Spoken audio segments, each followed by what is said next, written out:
Welcome to our channel. Today we how to withdraw refunds to your credit card with Citi step by step clearly. To withdraw refunds to your credit card with Citi, start by logging into your Citi online account. Once logged in, navigate to the Accounts section. From there, select the specific credit card account you wish to manage. Next, look for the Transactions tab, which will display your recent activities. Find the transaction for which you are seeking a refund. Click on the transaction to see more details. In the transaction details, check for the option to request a refund. If available, click on the Request Refund button. Follow the prompts to enter the necessary information for the refund process. Review the terms and conditions related to refunds, and ensure you agree to them. Submit your request, and take note of any confirmation number provided. You will receive an email confirmation once your request is processed.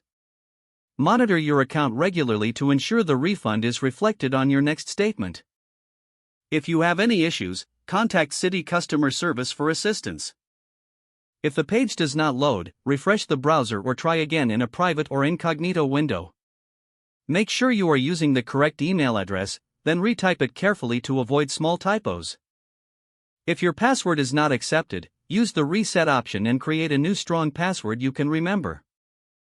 Check your spam folder for verification or security emails, then complete any requested confirmation steps.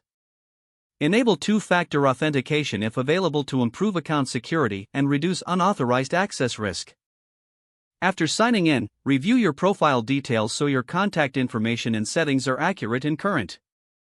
If you see an error message, note it down and try again after restarting your device and internet connection. Log out when you finish, especially on shared devices, to keep your account and payment information secure. If the page does not load, refresh the browser or try again in a private or incognito window. Make sure you are using the correct email address, then retype it carefully to avoid small typos. If your password is not accepted, use the reset option and create a new strong password you can remember. Check your spam folder for verification or security emails, then complete any requested confirmation steps.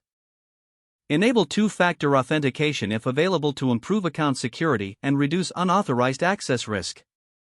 After signing in, review your profile details so your contact information and settings are accurate and current. Don't forget to like this video and subscribe to our channel for more step-by-step tech guides.